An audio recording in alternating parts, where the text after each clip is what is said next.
Pokok materi perkembangan hewan. Assalamualaikum warahmatullahi wabarakatuh. Dalam video berikut ini kita akan membahas tahapan pembentukan sel gamet suatu organisme hingga terjadinya proses fertilisasi dan perkembangan janin. Terdapat dua macam plasma dalam tubuh suatu organisme. Yang pertama adalah plasma tubuh atau somatoplasm, yaitu yang merupakan semua jenis sel tubuh yang membentuk suatu organisme kecuali sel gamet organisme tersebut. Yang kedua adalah plasma nutfah atau germplasm, yaitu yang merupakan substansi yang terdapat dalam suatu makhluk hidup yang berisikan sifat-sifat keturunan suatu organisme. Proses pembentukan sel gamet terjadi pada organ gonad suatu organisme.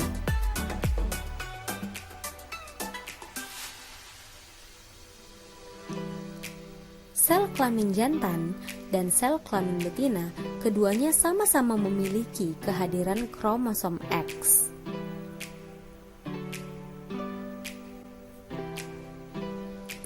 Namun, kehadiran kromosom Y hanya terdapat pada sel kelamin jantan yang diproduksi pada organ testis.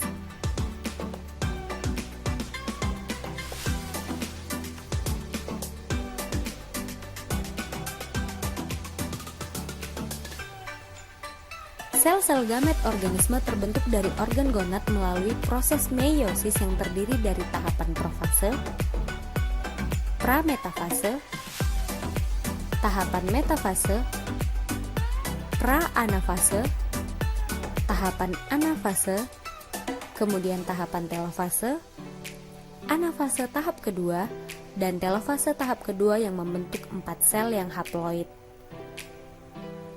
Spermatogenesis, yaitu proses pembentukan sel sperma pada jantan yang terbagi atas spermasitogenesis dan spermiogenesis. Proses spermasitogenesis dimulai dari spermatogonia A dan B yang akan membentuk spermatosit primer dan spermatosit sekunder. Proses spermiogenesis adalah hasil akhir dari pembentukan sperma yang menghasilkan spermatozoa yang haploid, sehingga hasil dari satu sel spermatogonia adalah 4 sel spermatozoa yang haploid. Spermiogenesis yang terjadi dalam 4 fase, yaitu yang pertama adalah fase Golgi, di mana kompleks Golgi akan terkondensasi pada salah satu ujung nukleus, menghasilkan enzim dalam aksosom.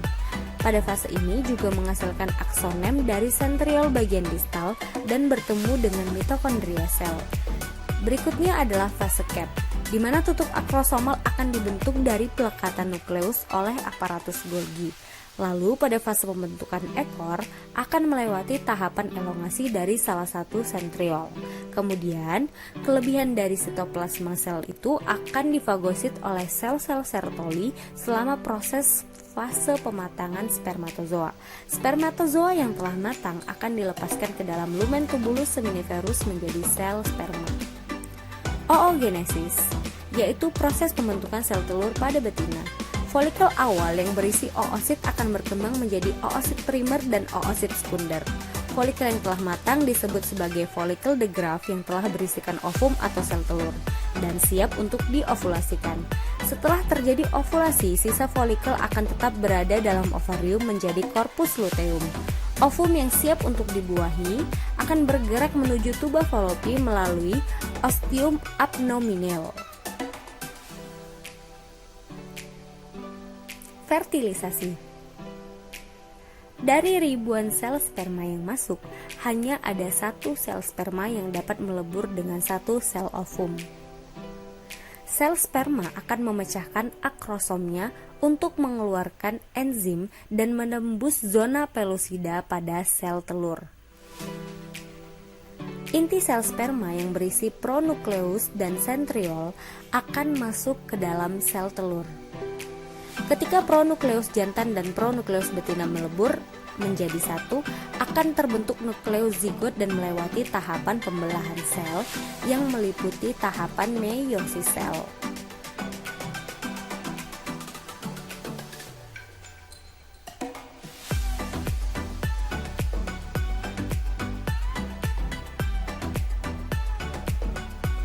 Selama zigot melewati saluran tuba Fallopi, sel akan terus berkembang menjadi 2 sel, 4 sel, 8 sel, dan pada hari keempat menjadi morula. Pada hari kelima menjadi blastosit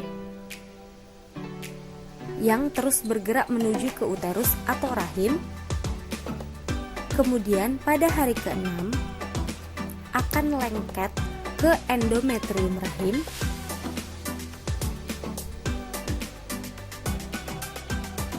Dan pada hari ke-8 akan tertanam dan masuk ke dalam endometrium.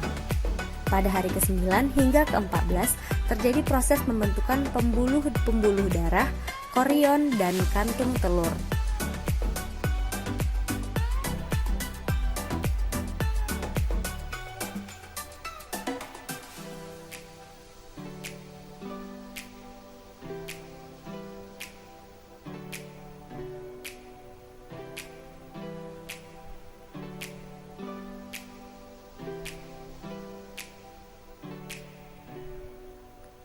Pada hari ke-17 memasuki tahapan gastrulasi.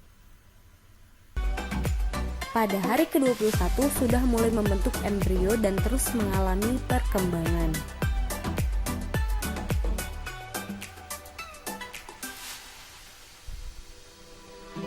Pada hari ke-29 sudah memasuki tahapan organogenesis dan terus mengalami perkembangan hingga menjadi janin bayi.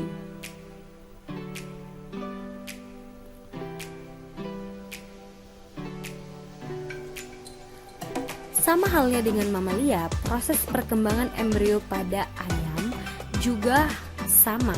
Proses fertilisasi terjadi secara internal, namun perkembangan embrio terjadi secara eksternal yang berupa telur.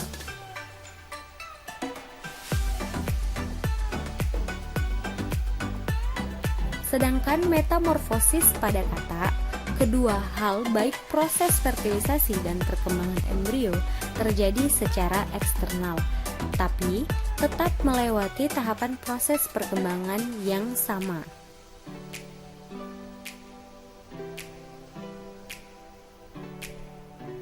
Terima kasih. Wassalamualaikum warahmatullahi wabarakatuh.